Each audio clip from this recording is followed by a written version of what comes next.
1 minute later. So just a reminder, you need to ask the questions and make comments in the microphone because we are recording all the classes. There are students that are not here because they got COVID, so they are watching these videos after. And when you make questions, maybe it's the same question that someone else wants to ask, and maybe the person is not listening, maybe someone that is watching the recorded video. So please remember to get the microphone. Takes 10 seconds. It's not that bad, right?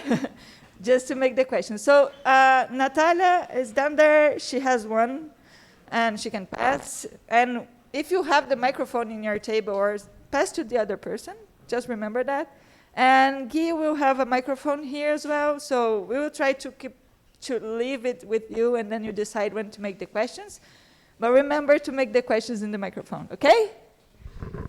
And Roberto is going to talk for 1 hour and a half now.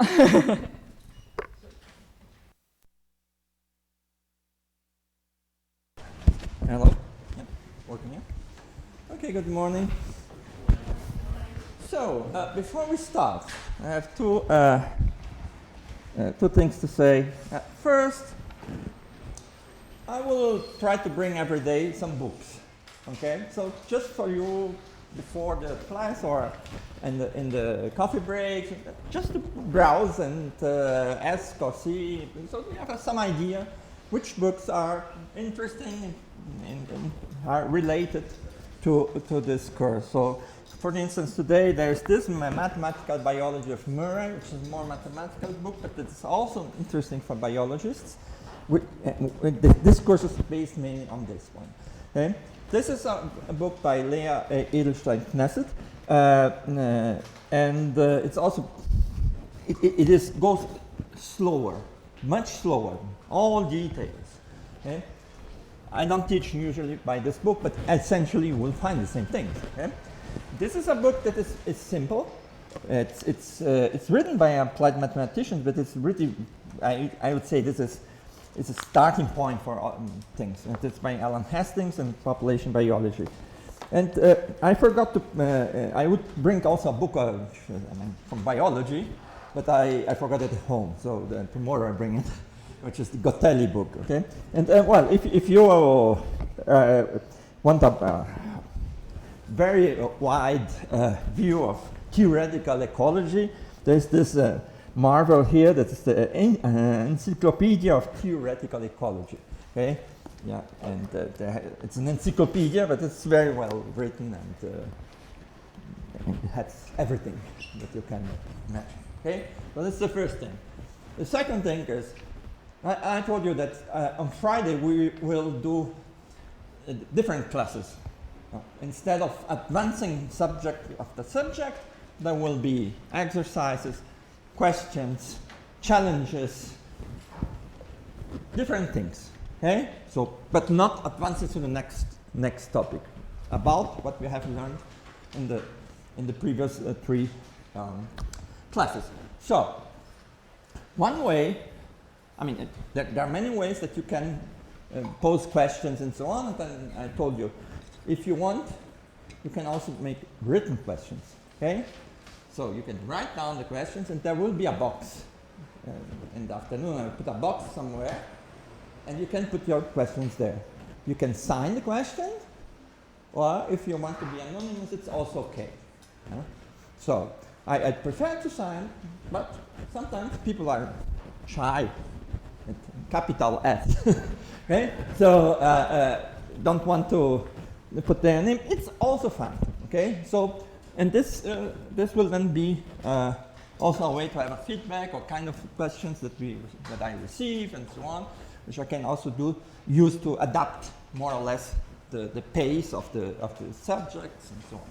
Okay?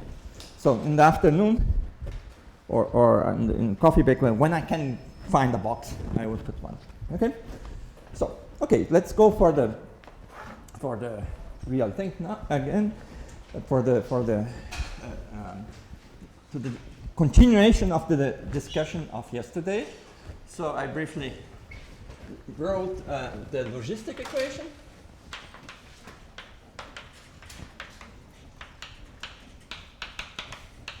which is this nonlinear differential equation. And just to remind you, this is the intrinsic growth rate, which is the balance between birth and death when the nonlinear term is not important, when the population size is small. And this is the carrying capacity, and as I showed you, the interpretation is that at the end, that's you have a certain habitat. It's how much the habitat can support from a certain species, how many individuals or biomass or whatever can be supported. Okay, so I won't go again for all the discussions. We have this equation. We have found a solution. Okay, so if you want, you can. If there are many people that would like to see the derivation, I can do this, for instance, on Friday, just to make all the calculations step by step.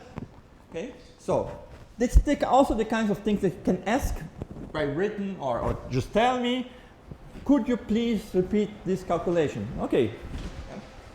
So, but well, at the end of the day, we have the population. If it starts from a non-zero population, it at the end of the day, asymptotically in time, after some time, it goes to the carrying capacity.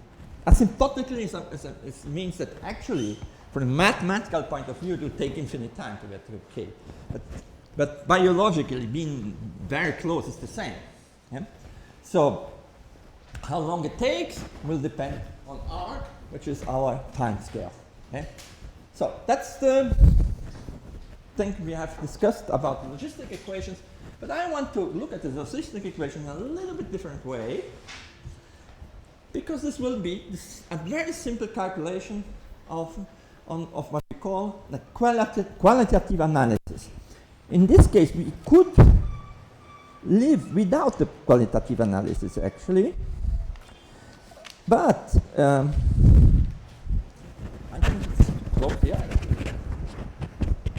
I think is it okay? Is it making so much noise?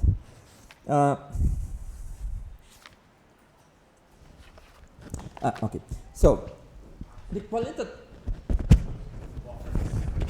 You are hearing my illustration. Hello? It's okay. So, okay. So I will give this as the trivial example of qualitative analysis. So the first thing is you say, okay, maybe I can't find a solution. Okay. Yeah, more complicated equations, you can't find a solution. So, but we still want to know the solution, or not the solution. We want to know the qualitative features of the solution, which is sometimes very interesting. And then this is also important to note that it is relevant in ecology and epidemiology and also other areas of biology. When you have noisy data sometimes you can't have exact fit with the curves on temporal series of. Sometimes it's even impossible, but still it could be possible to have the qualitative analysis saying, oh, this system will oscillate. This goes for a fixed value of the population, and then this kind of pattern is observable. Okay, nearly observable at least. Okay, so it's sometimes.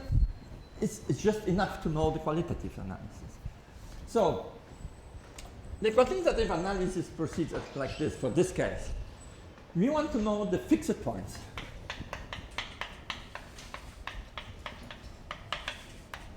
Okay? Fixed points are values of n such that n has no variation. Okay? So okay, well, this implies immediately here that you need this thing. So therefore, bye-bye differential equations, algebraic equations, trivial. So we have, I will call put a star. It's it's one value, one precise value. It's not anymore a function. Well, it's a constant function, but it could be 0, and the second fixed point could be k. Okay. So, okay. For the time being, this says only if I start at k, I stay at k, and I start at 0, I stay at 0. But now, I want to introduce the idea that I can do a perturbation of the fixed point. Okay? So this is the idea, which is typically coming from mathematics, but also used in physics all the time, that a fixed point, think a pendulum. Okay? So the pendulum has a fixed point, it's just hanging down. Okay? And there's some little bit friction. Okay? If I just move it a little bit from here, it will oscillate and go back to the fixed point. So I will say this fixed point is stable. But there's also another fixed point, which is an upside down pendulum. Okay? And then you perturb it, it goes whoop, goes actually back to the other fixed point. So this is unstable fixed point. Okay? So I want to translate this in a mathematical expression. And in this case, it's the case where we can do this easier. So, for the first fixed point, let's say, you will say, now I take n of t is the fixed point, which is 0, plus something I will call delta n, which is small perturbation. Now, what is small in this case? It's sometimes, I mean, there's no such thing as something that is absolutely small. Okay, things are small or large or big in relation to something. But I will go a little bit more hand-waving arguments here because we will do something which is a perturbative analysis, and you will understand what small means. Okay, so I do this. Okay, therefore, and I substitute in an equation. Okay, so if I substitute this in the equation, dn dt will be just dt of this delta n. Okay? Okay? And here I have r times, well, I won't write all the time the 0. Yeah.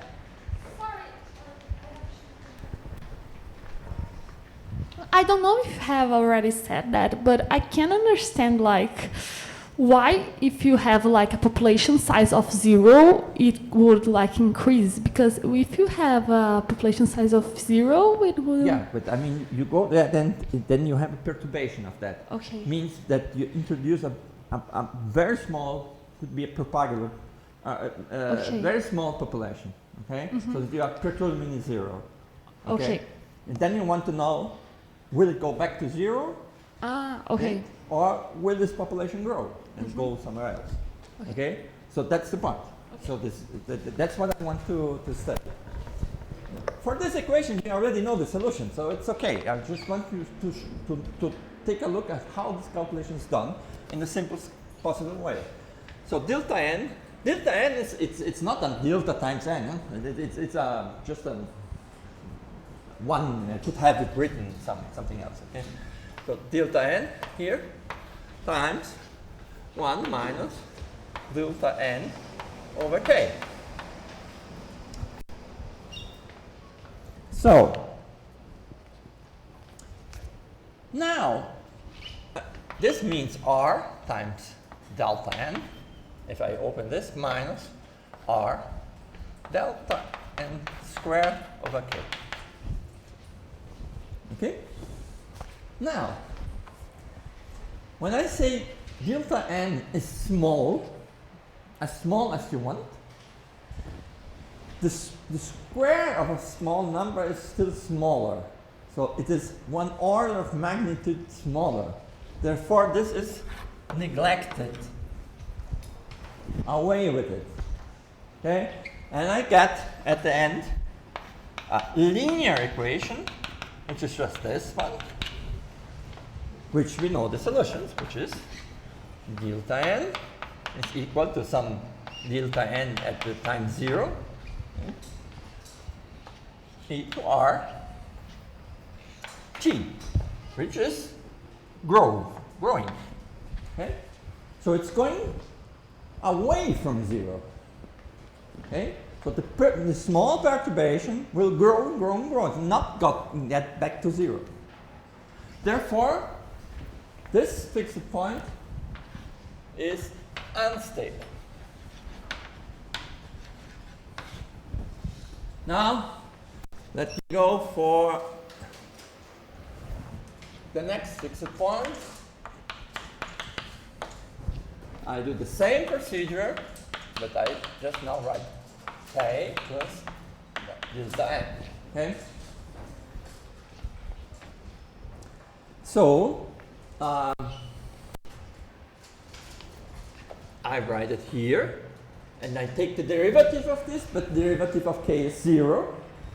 Then you have delta n over t, r times k plus n times 1 plus minus delta n, k minus delta n over k plus, thank you, which gives you the following. And this one gives you what? This gives you 1 k over k. Cancel. 1 minus delta n. Okay? So, which is the same as here.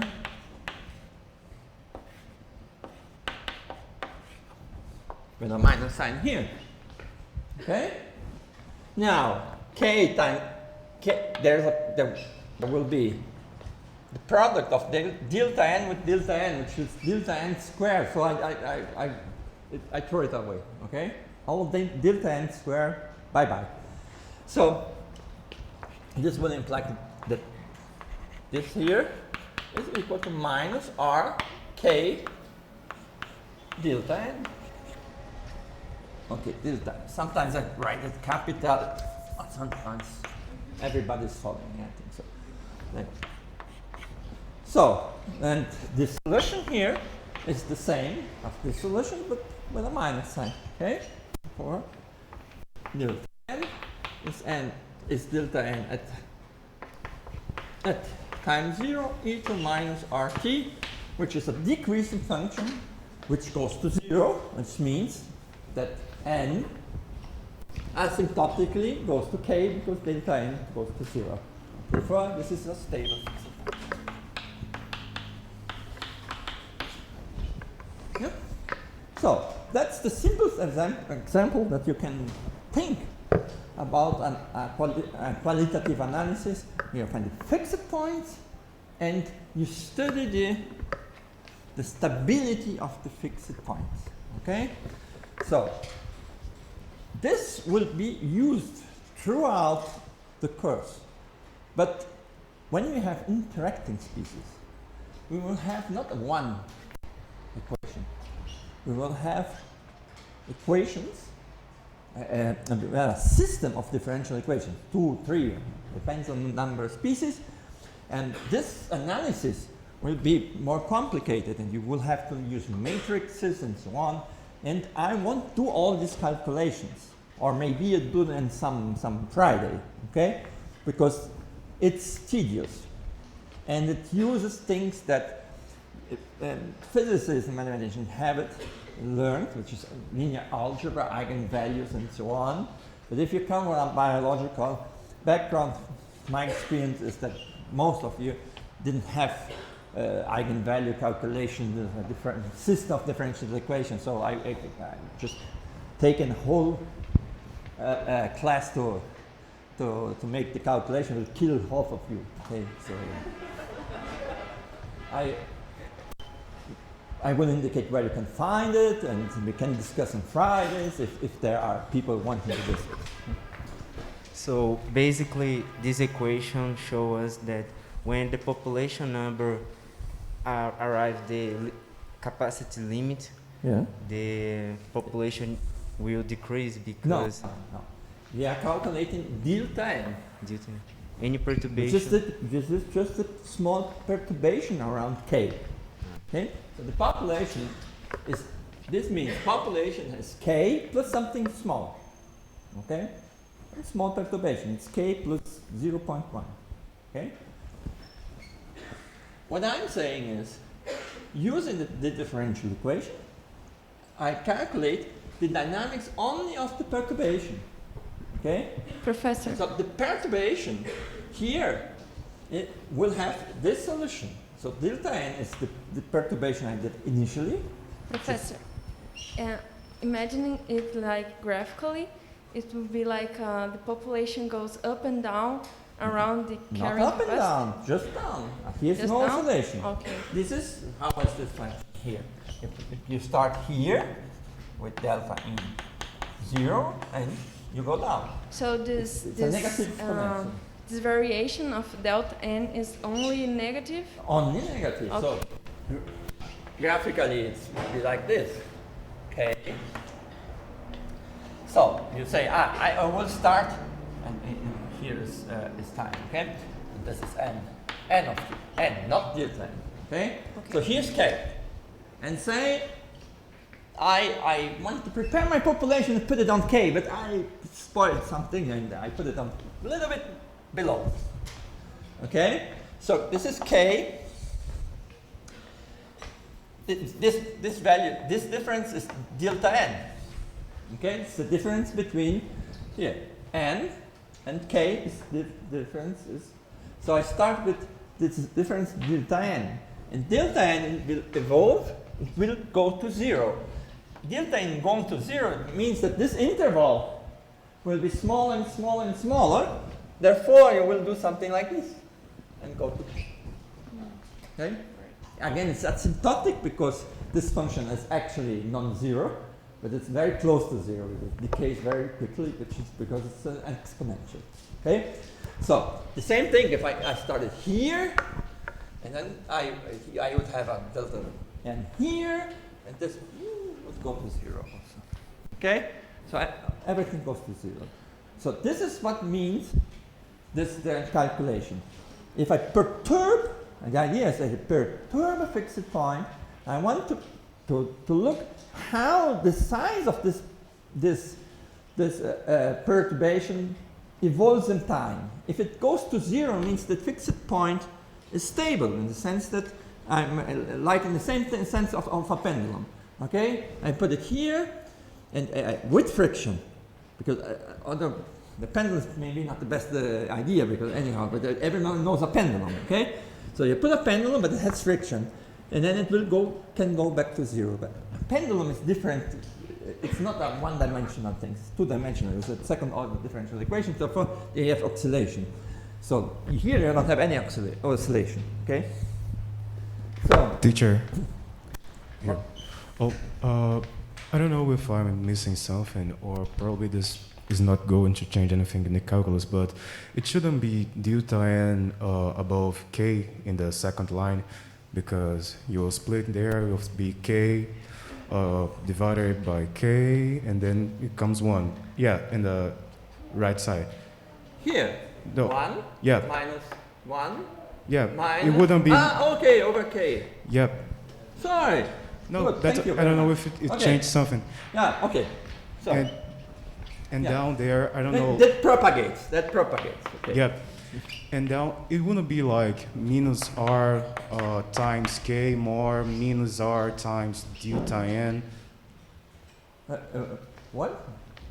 Yeah, like, Here? yeah, Yeah, I mean, this cancels. You have this minus sign that went here. yeah, so you K will, plus delta n, delta n, and delta n over k here. Okay. Okay, I missed the k.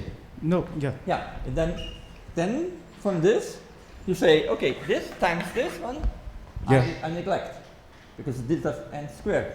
Now I only take minus r k delta n over k. The delta k, the k actually had cancelled here. I have minus r delta n, okay, and this is a linear equation, like the Malthus equation, but with a negative sign, And the solution is an exponential with a negative exponent, with a meaning that it decays as an exponential. Okay. Okay? Yes. Something, okay.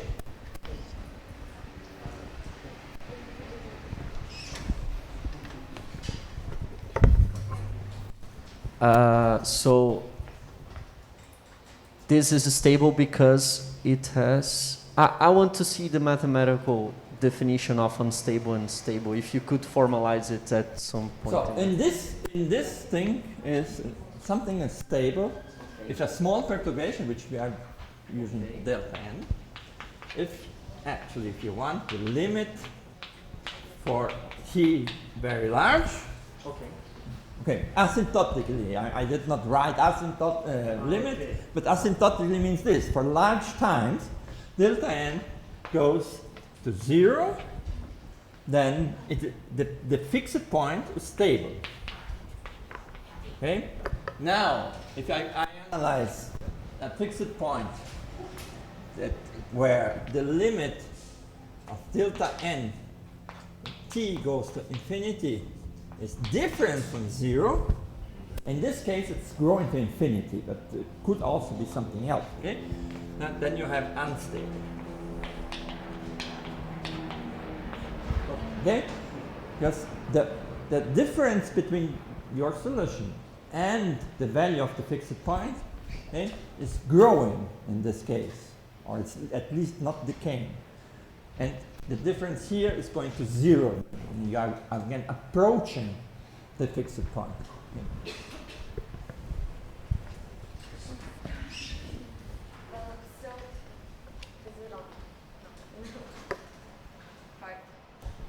Okay, I think now it's on.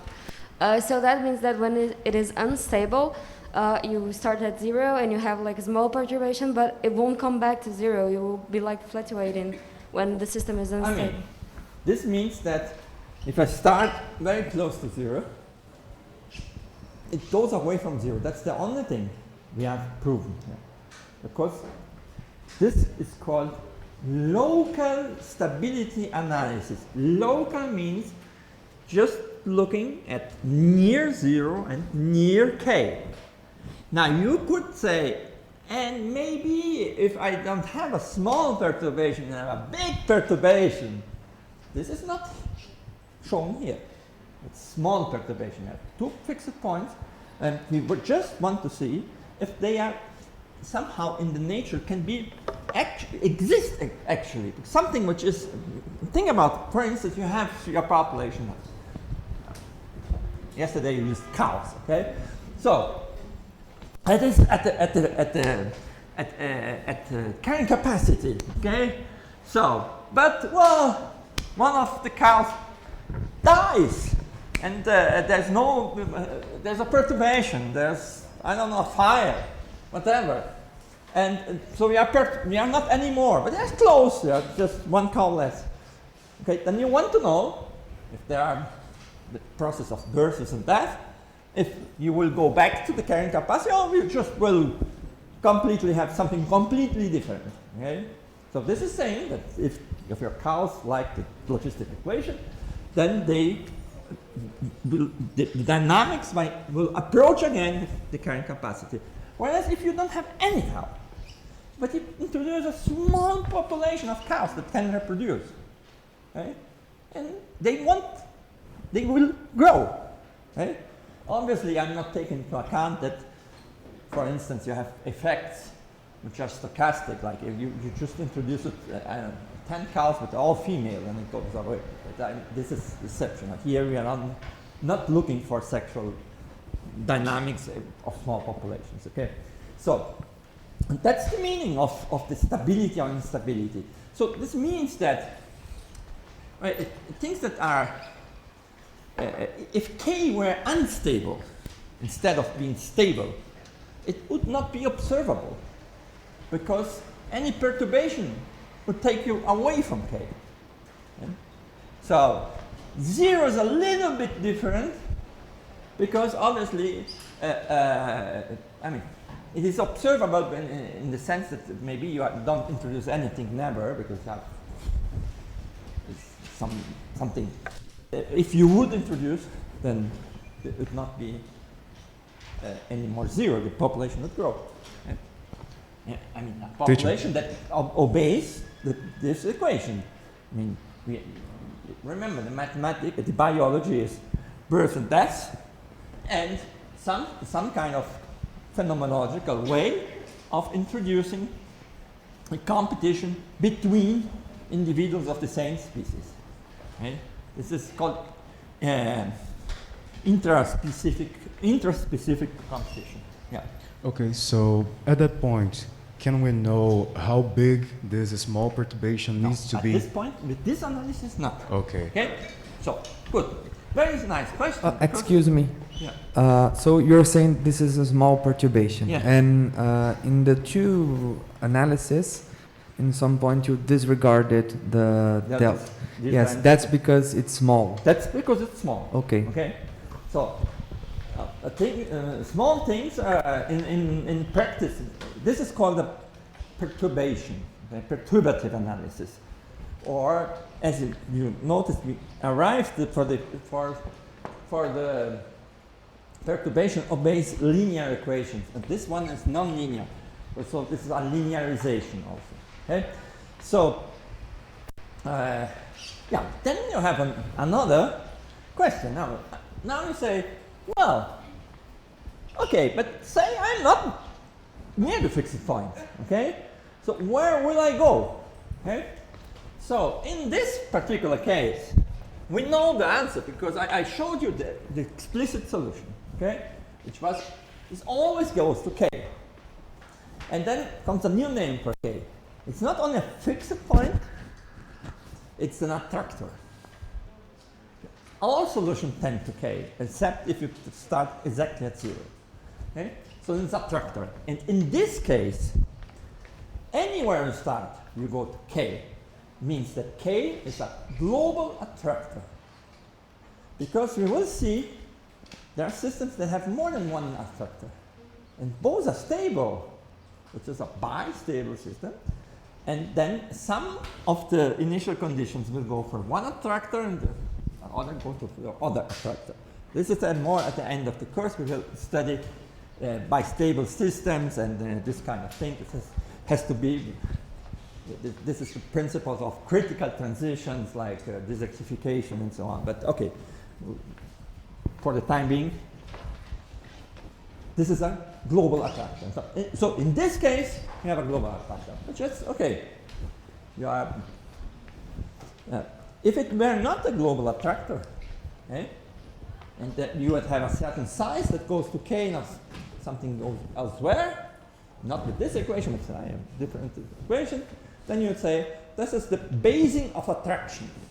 And in this case, the basing of attraction is all the from 0 to infinity. Okay. So these are the names that will be recurrent, and I will explain again because I just threw out a lot of new concepts in 2 minutes. So, but yeah, in this case, we don't have analytically calculated the basing of attraction and so on, but we know the result because for this particular equation we have the solution. Okay? And actually, if you have multi-species dynamics and there are more than one attractor and so on, it's not analytical. Usually, unless it's very simple, you cannot calculate the basing of attractions. I mean, for instance, the frontier between two bases, usually you cannot calculate, okay? And then you have to do it numerically, and it's not trivial. It's not trivial. Okay, now, one-dimensional systems are just fine. They are great and they are friends. Okay, why are they our friends? Because we can do graphical analysis. In graphical analysis, it's wonderful. So there's another way to look at this equation. Okay, ENT is equal to Rn 1 minus n over k. Okay, and I can, so this is a function of k if you want, yeah? A function of k, of n, okay? So I can plot this here. I can plot dn dt as a function of n, yeah? It's a parabola, okay? And square, and has to go through 0 and to k. It's just this. And then plot. Okay? Now, you see, we have already determined that 0 is unstable, but we could have known this from the graphical analysis without any calculation. Because if you look here, n, and I perturb here, and this is the derivative. Yeah, this is dn dt. Derivative is positive. It will grow. So therefore it goes this way. Okay?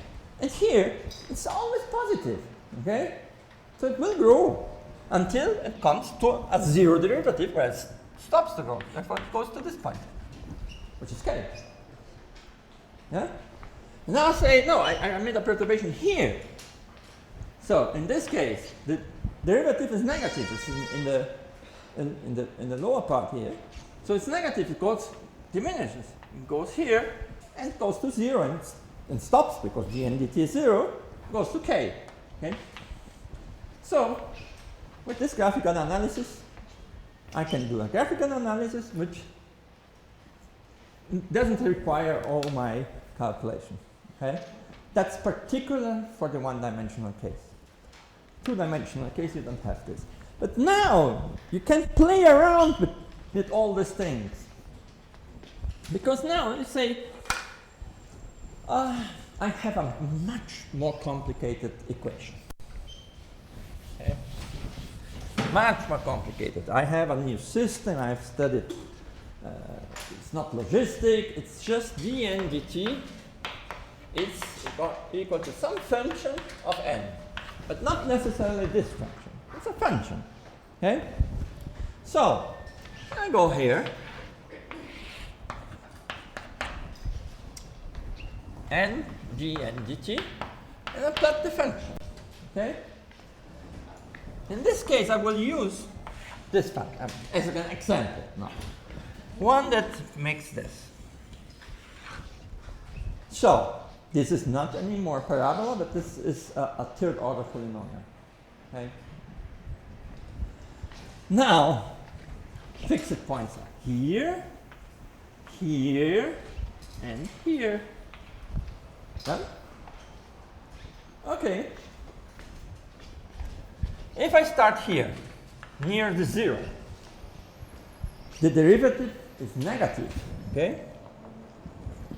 Therefore, it goes this way. It goes to smaller numbers. Therefore, here you go this way. And if you start near this point here, it's still negative. It goes this way. 0 is stable. Okay? Now, here you have the other fixed point. I will call it n1. Okay? So I perturb it. Small perturbation. The derivative is positive. Okay? Therefore, it grows. And it will continue to grow until it gets to 0, which is the second fixed point. And I stay at this fixed point and I perturb it on this side. It will be a negative and go this way. This one is unstable.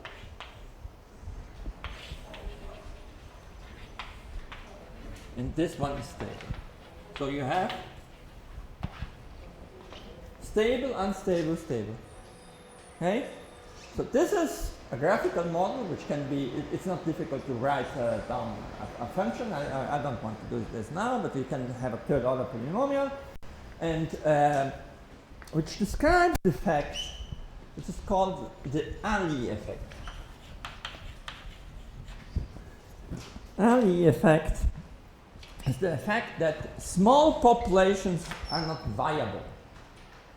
Okay?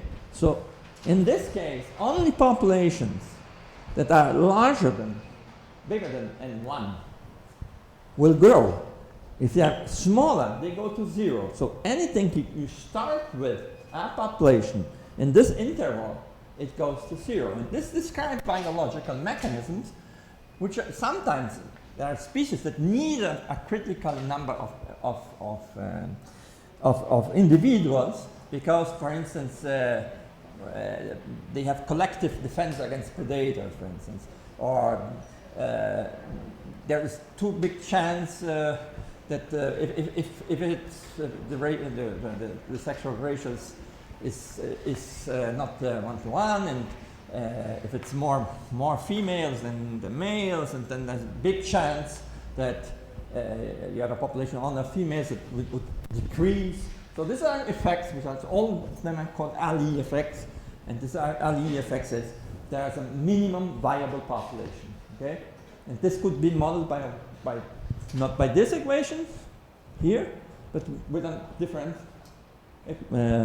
function. But I just give you the plot of the function. Okay, yeah. Is the N2 the point where we reach the carrying capacity? Yeah, this is the carrying capacity. Why? At the end of the day, either you got to 0 because you are not viable, and if you are viable, it means the population is larger than N1. Yep. Whoop, it goes here, and that's the end of the story. So that's the carrying capacity. Okay. Okay. Now, if you want, now you can go and continue to play. Yes. But this is something we can play a little bit more on Fridays. So it's I say maybe now I have d and dt, a crazy function. To me, sorry, I would like to know, like, in which. Sorry. I would like to know, like, in which, like, real life cases it's like viable to model in the first way and in the second way. So, for instance, if you think about Ecology is the first case, because there's no effect of small populations. Okay? So, and many populations, for instance, sometimes you see invasions, okay? And you have only, there's a subject called biogeography and so on, and you have small population that arrives, say, at an island and grows. Therefore, there is no small population. There is something else which is stochastic effects on the demographics of a population. Okay, so because here we are describing the population by a continuous function n of t, but actually it should be counting individuals 1, 2, 3. Okay, but here we have a continuous function, and this is a good approximation if the number of individuals is large enough. Okay, so there are demographic effects, but demographic effects is a little bit different from AD effects. So AD effects is much more like you have group defenses, or thinking it doesn't work if you don't have a large enough population. So it will depend. Will depend on the particular characteristics of your species. Okay, for instance, plants usually won't have AD effects. It's much more like larger animals. Okay. Yeah. Just to finish this discussion. Well, then you can play around and say, I have a super thing, super complicated. But at the end of the day, this is unstable because it's positive. Here it's negative, means that it goes this way. This point is stable, this is unstable, this is stable. This one unstable because it goes this way. Here you will have complicated temporal dynamics, but we are not looking at the temporal dynamics. We are only looking for highest time. So this is unstable, and this is goes here, and will be stable, and so on. You have a succession of stable, unstable, stable, unstable. And in this case, you know, for instance, this point here is stable. And you will arrive at this point anywhere from here and from here. Therefore, here, this part is the basis of attraction for this point. And everything that starts here will go to this point or this point. So from this part here is the basis of attraction of this point. Okay? So in this case, you see, you have two stable fixed points. Depending on where you begin mathematically is the initial condition, and biologically you have a certain population you want to study, and to say my time 0 is now, and I have X individuals. Okay, so this is an example of basing of attractions. Can you write the name basing of attraction? I don't know how to pronounce it. Basing of attraction. And can you have the other one, global attraction? When you make a graph, you can only have one global attraction. Or in this case, no. No? No, in this case, multiples. depends. If I start here, I end up here. Yeah. If I start here and up here, both are attractors. Both are attractors. Both are attractors, but this doesn't attract all initial values. Okay. If you start from this point to this here, it goes here. But if you start here, it goes to this point. Okay. So first they have a basing. In this case, you have only two basing of attractions. This part and this part. This part goes to this one, and this part goes to this one. All right. Thank you. Okay? Hi. But a global attractor, you may only have one, right? Because it would mean every solution tends to that one.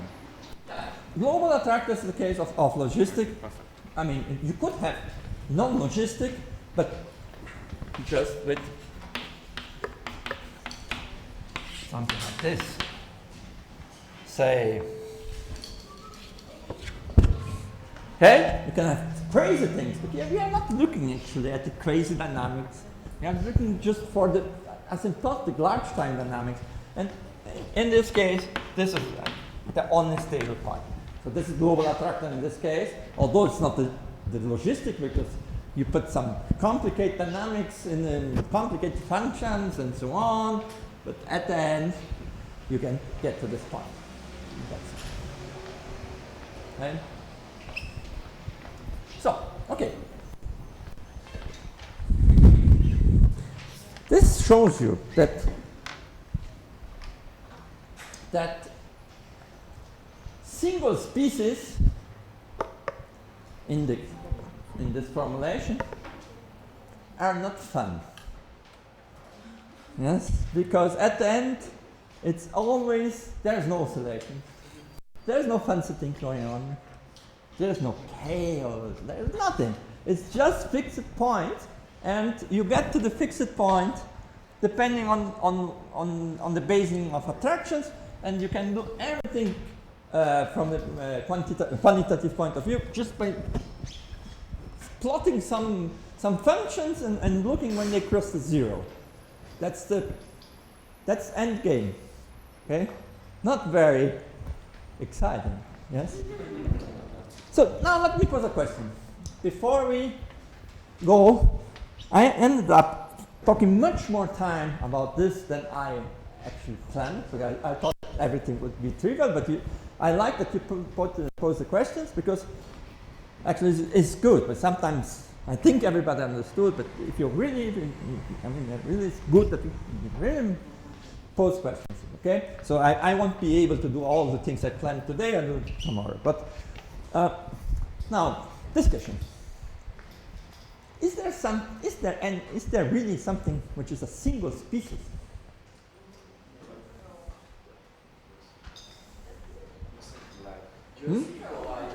E. coli.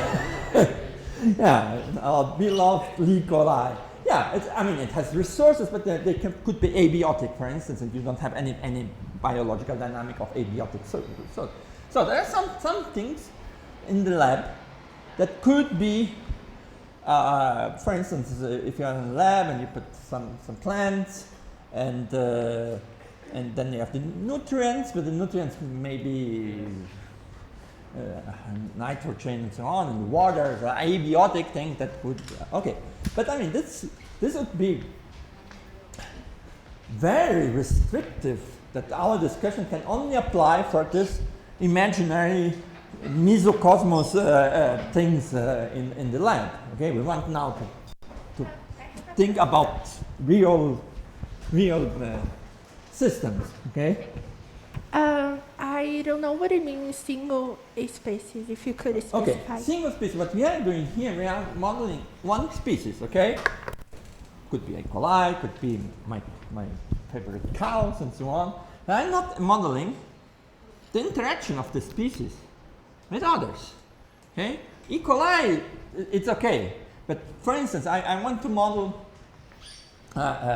rabbits, okay? But the rabbits have to feed on something, and they are also preyed upon by other species. So you have something which is the dynamics of the rabbit should depend on how much, how is the dynamics of the resource, is it, what kind of resource, and in the particular region, who is preying, and therefore the regulation could be top down and bottom up at the same time, and they could have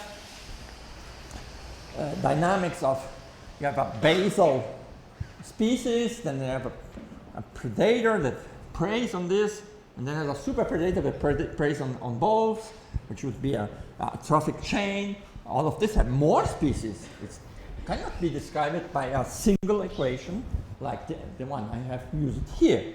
So here I have made a model of a species that is some kind autonomous, where it's honestly it's implicit that there are resources, okay, and there's limitation of resources because we have a carrying capacity, but we are not modeling resources, and we are not modeling all the possible interactions. They could compete with other species, they could have mutualistic relations with other species, and then the dynamics, the fixed points or oscillations or whatever they have, would not be describable by this kind of analysis. Okay? Is it okay? Okay? Yeah. So, but yeah, real single species seems this guy is crazy. He spent hours talking about very few cases. Okay? So, but I'm not so crazy. And can you imagine what kind of situations a single species dynamics is a good approximation? The first species to get in the environment.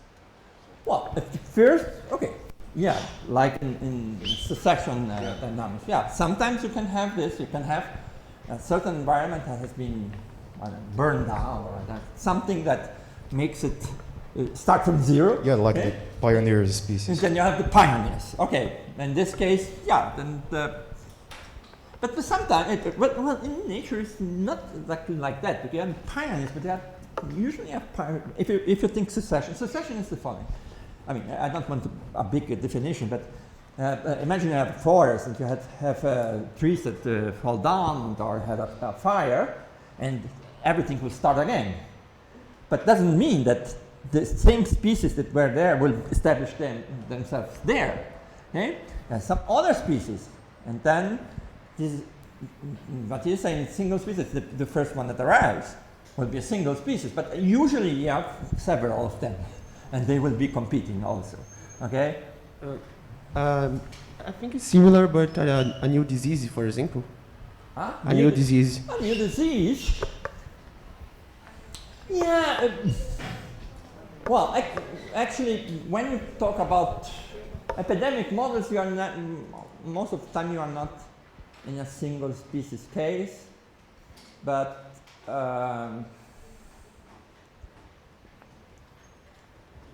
there are cases where a single species cannot happen in epidemiology. We will take it. We will talk about this in the following months.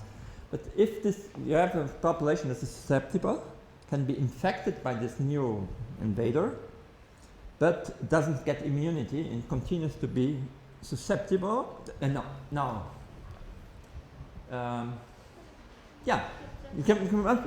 then this can be shown to be equivalent to a logistic equation. Okay, it's a very particular case, but this has is without any immunity. Okay.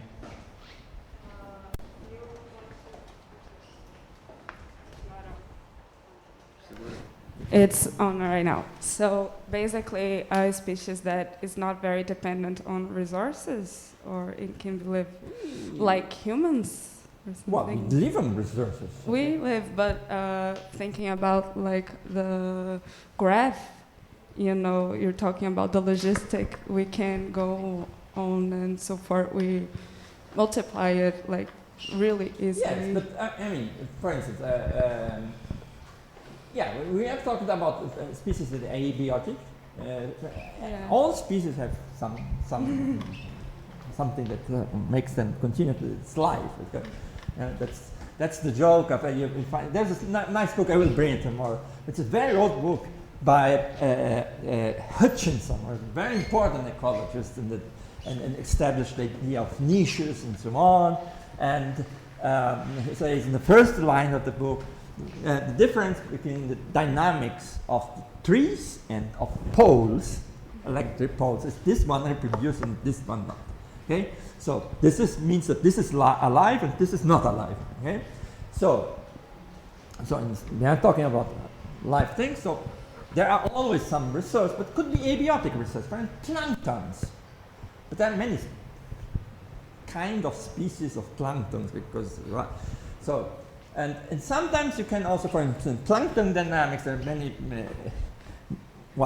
there's zooplankton and phytoplankton, and then there's actually a predator-prey relation there. But say you could have only phytoplanktons, and there are several species, but you could make a meta-species of all of this, kind of distinguish one between them. Then it could be seen as a single species dynamics, okay? But I want more examples. One is a good approximation. Okay? Well, I was thinking also about modern humans. Maybe if you neglect all sociological things, maybe modern humans, we don't have top predators or something. I mean, like maybe we don't have predators, but we have resources. I mean, people yes. have to eat. The carrying capacity, it could be that. But Okay, you could say, okay, the resources are very diversified. And I am not relying on a particular resource, okay? And I will always have resources, and I'm because if I am relying on a particular resource, I say we only eat tomatoes, okay? Then you have to take into account the dynamics of tomatoes, okay? And because if you eat too much, the number of tomatoes will be depleted, then we cannot reproduce at the same pace, and then the tomatoes grows up again. So it's like a predator-prey, a consumer resource thing. Then it's not single species, but you can say we can eat so many different things that the dynamics of the tomatoes are not important, because I can also take potatoes, or I can have meat, or I can have whatever, and so the particular dynamics of one of them is not very important. Okay. There's some, Yeah, so this is perhaps going away from the assumption. There's a bit of, okay. So going away from the assumption of let's say, relaxing the assumptions of what we're talking about. If we were to think, for instance, of abiotic resources that limit the growth of a, let's say, biological community, in such a way that we can think of population in a very generalized sense, that we can take many species to be part of the same population, because we're really thinking about how biomass is limited by nitrogen in the environment. Biomass is a good. And Sometimes something you like don't care of the species of the plants. If not always, but sometimes they are in this kind of neutral situation, like so we count like population yesterday. in terms of some quantum of biomass. Yeah, and you then just there's say I have so many kilos of biomass. I don't care. So well, in some situations that will be a good idea, and there's also competition between plants through their roots for water, and so it depends. A lot of water you don't have competition. But so in some situations, this is a good idea. Okay, but for instance, this is a good idea. Sorry, one more question. I was thinking, single species would be a good approximation. Sorry, single species would be a good approximation. Like if we get a species that is not from a local, and then we put there, and like it has many resources and no predators. Invasion, yeah. If you could do this as approximation, but then you say many resources for there are other species, unless it's abiotic. But if you have a biological invasion, where you have many resources, okay, and there are no predators, this is typically a situation where you have a species that had a certain regulation, had predators and so on, and is taken away to some other places. And then in other places there are the resources, but there are no. There's a famous case in Italy about this. It's I can't remember the name. It's not a crab. It's like, how is it in English? Lagostin in Portuguese. Yep. I can, so this species, it's from Louisiana region, okay, in US, and it's very tasteful and people like to eat it and so on. So there's some entrepreneur from Italy thought a good idea to take the species to Italy and create it there and see, and but there, well, he went bankrupt, and he just released all the individuals in the rivers of Italy. Now there's a big problem because you find the species around all the time. And so this is more or less the kind of situation that you're talking. I was thinking maybe not for species, but maybe some physiological process, like some physiological, like red blood cell production. In red blood cell production. So we always have to have like a constant number of red blood cells. So maybe if you are lower, your body is going to compensate with a positive feedback or something like that, and have a production rate and something like that. And it could be with just one. It's not a species, but it could be thought as a species. Well, I can't answer exactly you, because I don't biomedical things. I'm a little bit.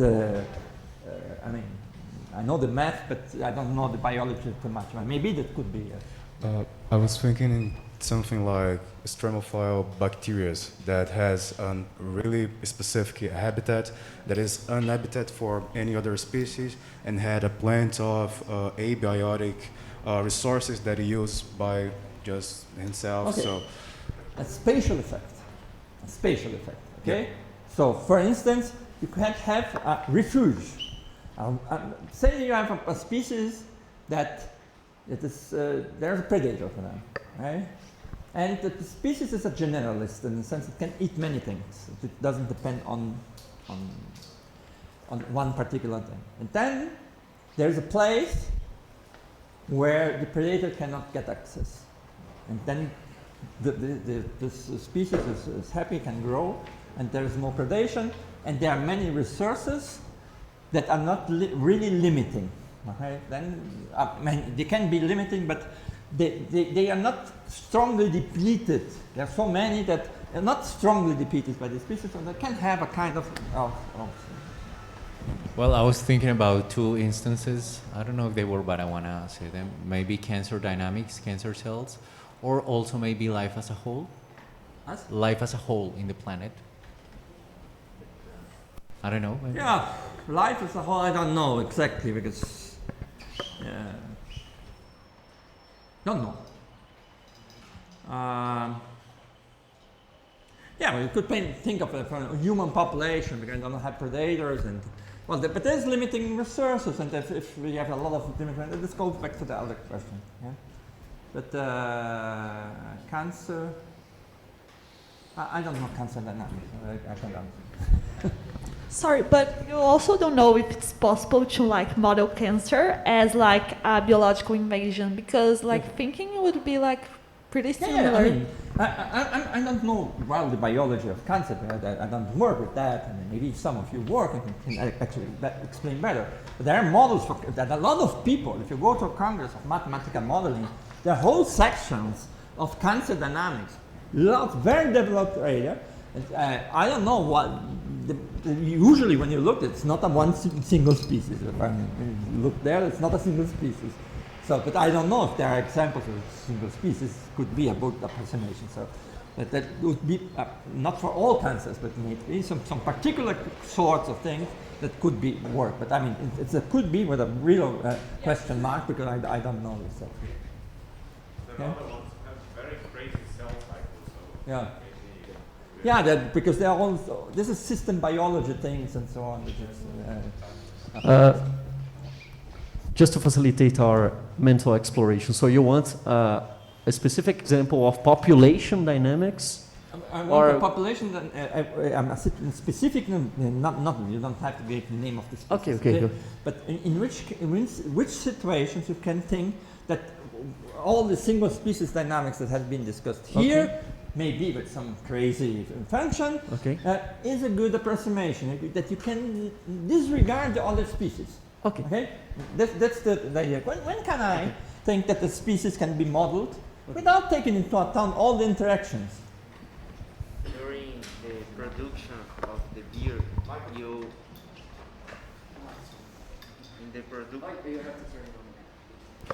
in the production of beer and cachaça drinks, you need to introduce a bacteria in the medium, like Saccharomyces cerevisiae, and to reproduce and metabolize the carbohydrate to generate the alcohol.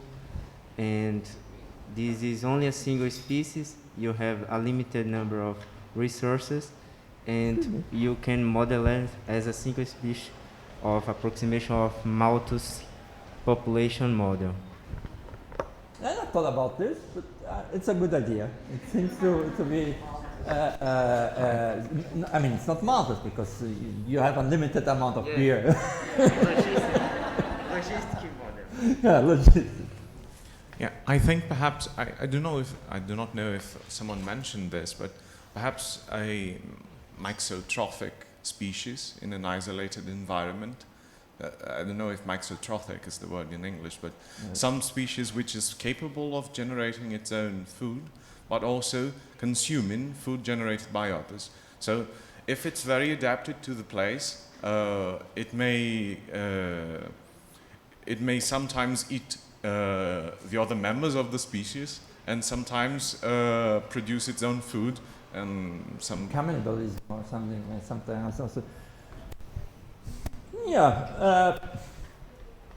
Again, this will now we are kind of funneling to some point is if a species is too dependent on another species, okay, then they are intrinsically connected, and it's not a single species thing. Yeah. And as we saw, for humans, we thought that maybe it's good to model a single species because so many resources, and so there's not one single resource, but it's the limiting resource. Okay, so you don't know how, you don't need to model all the dynamics of all the resources that we consume. Okay, and we don't have predators.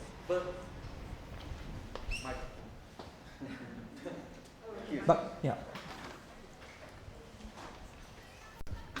But because in this case we are far from carrying capacity, so we do not have to worry about this. This is what you're saying. Not because we are far. I mean, okay, we have a multitude of resources. Okay, we can have plants, we can have animals, whatever. Okay, fishes. oxygen. So I don't need to model all the specific potato plantations, the dynamics of the rabbits or the cows, or in order to have a good idea about the dynamics of the human species on the planet. Okay, because wow. Yes. Well, I mean, this is just the global dynamics counting individuals, because you know, we are very complicated system. Yes. So in this global analysis of how many, so we may be near or not the carrying capacity, and carrying capacity can depend also on technological developments. So, I mean, it can be at the carrying capacity, but it can be augmented by technological development. And yeah, but the point is, okay, let me draw something. Okay, so it's good. But okay, I just abandoned half of the lecture for tomorrow. Is there a way for you to give us little clues about what you're thinking about as a solution for your problem? I want to start. Yes, because I think that we are exploring too much and repeating some exactly. possible So answers. you have a species here. It could be humans, for instance, but could be other. And then I have a lot of other species here, which are consumed by us. So this is the focal species, okay? And this here, this here. All of these are different species, and we feed on all of them. And then there can be a lot of them, okay? So this means this species is called a generalist, because it does not depend on a single resource. There are many situations where you have where you don't have generalists, you have specialists, okay? Well, and if this is human, no predators. But now, say, well, we have actually some predators, not microbes. Okay, let's pretend that we can avoid any disease. And so, but say that this is some other species, okay? And you have something what people call the top predators. There's even movies called Top Predator. What is the top predator? Top predator is a predator that is not, there's no predator for him, right? So for instance, wolves, I mean big cats, they are lions, and there's nobody eating the lion. Okay? So, okay, but this is actually, in some cases, it is actually, the lion can be hunted, but then we can predate the lion. It's not permitted anymore. But I mean, technically, we could be the predator, so that he's a top predator of second kind. So, but now say there are predators, okay? So you have your nice species here, and you have now the other guys, which are these guys, which, so the array means this one consumes this one, okay? So this dynamics here is like, say, logistic, okay?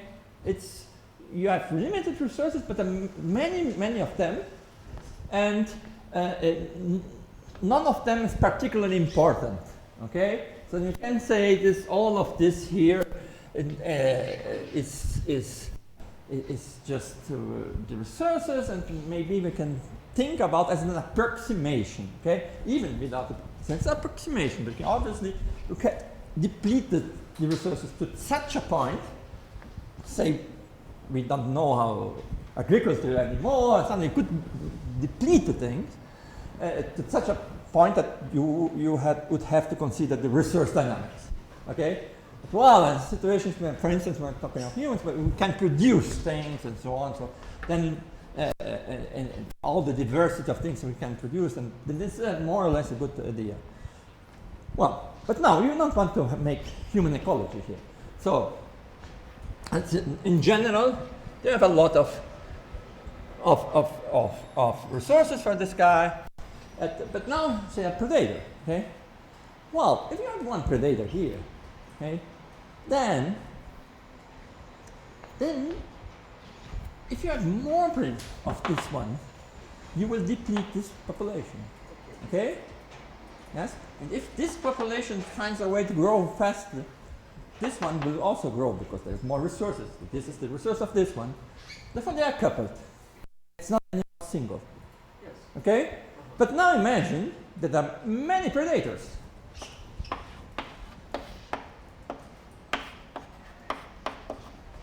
Yeah? None of them is particularly important. Okay? Because maybe this guy here also has some other guys you can eat. Maybe it's not, these guys are maybe not specialists on this one. Okay? They have other resources and they are around, and their dynamics doesn't depend strictly on the dynamics of this species. If this grows, okay, they will be happy, but this goes down, he eats something else. Because he is a generalist predator. So you can be a generalist consumer, but you can also, generalist. So, okay, so there's a whole trophic thing going on here of relations between feedings of resources. That's called the trophic chain, not a chain, trophic network actually. So that none of them is really important, and none of these here is really important, each of them. You could say that there's no strong coupling between this guy in a certain given species. It has a lot of species that predate on this species, and a lot of things that can prey upon. So a lot of resources. So in this case, this guy can be modeled if you are not very specific to it. In general, an approximation could be a single species. So two limiting cases: isolated species that actually are in the lab, or are pioneers or something, which is really the species is the only one that's there, or the complete contrary, a species which is a focal point here of many predators, and which are have also some other resources, and many other resources that this one feeds upon.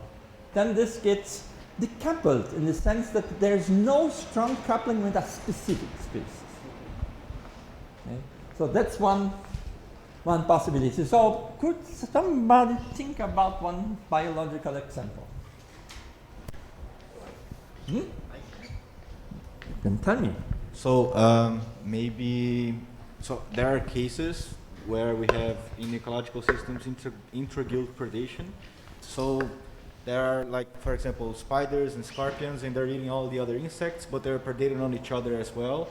And in some cases, they even eat small vertebrates, and the small vertebrates eat them back. So I think that would be a good example. That could be them. I mean, actually, we will discuss the full intra-guild predation in the third week. And it's not a single species system, but the ER is a single species. So intra-guild predation is like you have one guy here, and then you have two guys. You have a resource, okay? And you have two consumers of this resource.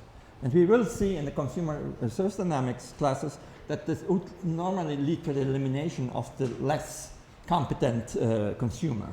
But maybe the less competent consumer can prey upon the best consumer. This can create equilibrium usually. But now maybe you have other things in the system. You have a multitude of resources here, and maybe this could isolate one from the other. So, but okay, but I can't imagine exactly one of this. I mean, which species would be candidate real? But, I mean, maybe you're right. I don't know your system. But, okay. I thought about one particular example that I studied, and is the Toxoplasma gondii model of infection. The Toxoplasma, it's an obligate parasite that reproduces inside the cells. It infects the cells and reproduces until the cell capacity ended and the cell blow, eliminate the parasites. In the environment of the medium, the parasites didn't survive. So the number of parasites goes down. However, infected new cells, the number of parasites became stable again and start to grow. But the cell capacity ended again, and the number of parasites decrease because they doesn't survive out of the cell, and this. Yeah. Okay. This is depends on the time scale we are talking. Okay, because the number of cells is also limited. So if the number of cells is so big, so large that it's not limited, you have sufficient cells, then for a good amount of time, this will be a single species as you described it. But obviously, on the long time, hey, the cells will be consumed at a certain point, even if it takes years. Okay, so then you are not in anymore the good approximation, unless you can artificially replenish with cells. Okay, then yes. But if you think only on the cells and the pathogens, and then this is depends on the time scale. The cells would be the limit Yeah, capacity. the limiting factor, if I understand what your system is the cells. This is close to viral dynamics. Okay, viral dynamics is also studied in this. I am not an expert on viral dynamics, but the host pathogen and, for instance, HIV models, in host models for pathogen dynamics between the immune system and the pathogen are studied in this kind of situation that you described. I thought about an artificial biosystem, for example, like a chicken farm. There is food enough for the chicken, and there is a lot of predators that are the consumers of the chicken. So the population of the chicken could be controlled by these dynamics, I believe. Okay, yeah, this is not this case because the chicken is not eaten by everybody unless you live also all the in the wilderness. But it's only one. But this one is the guy that also replenishes the chicken pool. Okay, so this could be this is a system that it's kind of single species if you think the human population is not dependent on how many chickens you have. And so the humans produce the thing. Okay, so it's a little bit artificial, but it could be a situation, but it's not this situation. Okay.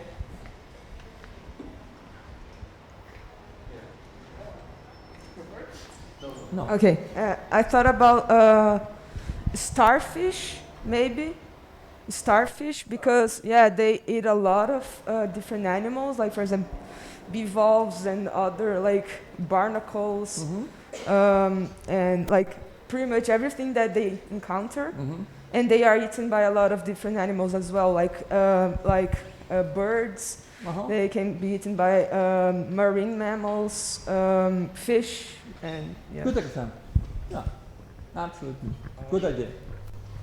And I think about the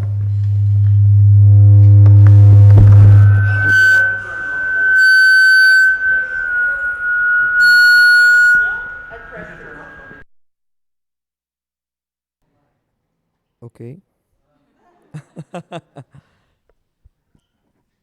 Hello. Okay, we have to close. Okay, go on. Okay, maybe the possum that eats some insects and amphibians, and it must be a mesopredator because it must be eaten by someone else, and eaten by, well, not today because we don't have a lot of large predators, but the jaguar, some birds of prey. Yeah. Exactly. Well, maybe not in the if you think about the actual forests that exist around, that are around and so on, but in pristine situations, for instance. Yeah, that's an example. In fact, I have a question. In this case, if we, what type of information will be coded by K in this case? In this because I case, think that we have a lot of predators and we have a lot of options to it. So yes. Okay. if we my question in fact is k can be a function of all the things. Yes. Yeah, you could try to model k. Okay. You can go and say I don't like phenomenological theories because k it's mystery. Yes. K is mystery. Okay. Yes. It's what we don't know. Okay. So then you could say I want to model this, and this is called consumer resource dynamics. We will have it in the next week. Okay. And we will study this for some simple situations. Okay. Okay.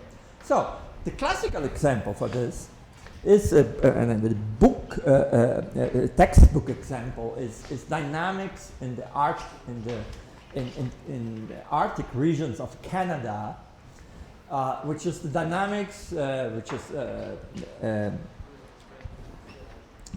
not the predator prey thing, but you have the oh, it's called, it's not rabbit,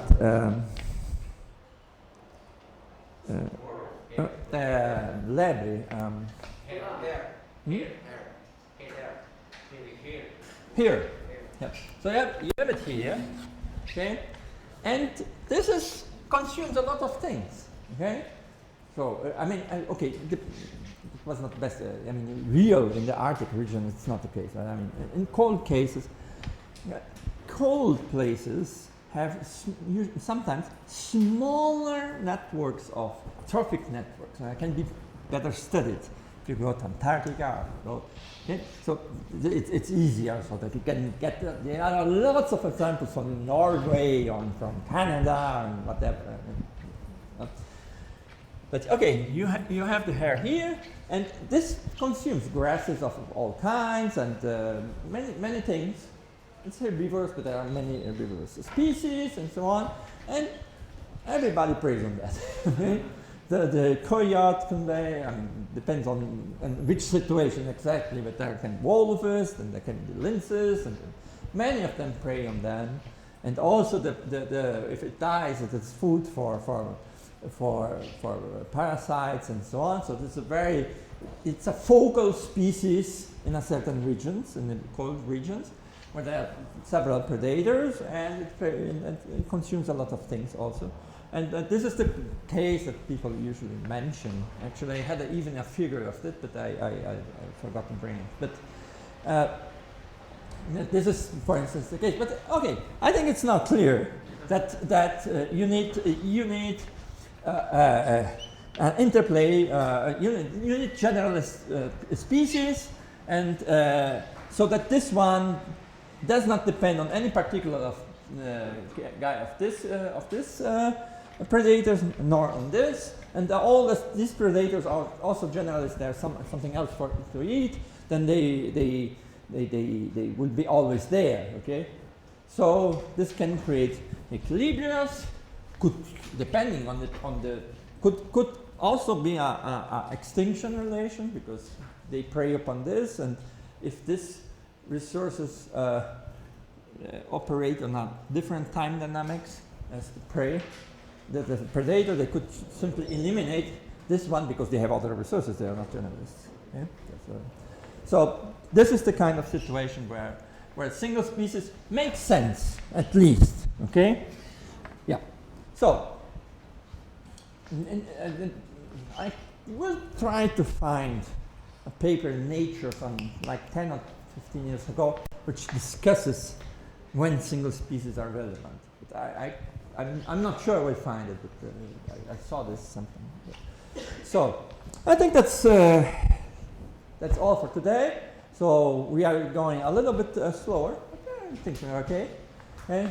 Tomorrow we'll talk about single species, but in a different mathematical model, which is species that have non-overlapping generations. And we will be interested in the size of the consecutive generations Therefore, time will be counted not as a continuous variable, but will be counting of generations. So I have time 1, 2, 3, 4, 5 generations. This is not modeled by a differential equation. And then we'll have something different, which is called a difference equation. And we will study some of them. And this will be, I think, the only time in this course that I will talk about this. But it's a nice example. We will have chaotic dynamics, a lot of things, okay? At the end, we will come to a conclusion that it's a typical situation of it's wonderful until proven crap. Okay?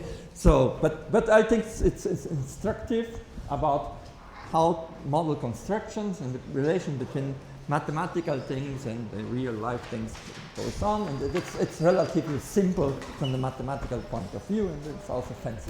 Okay, so tomorrow we talk about this. Okay, thank you.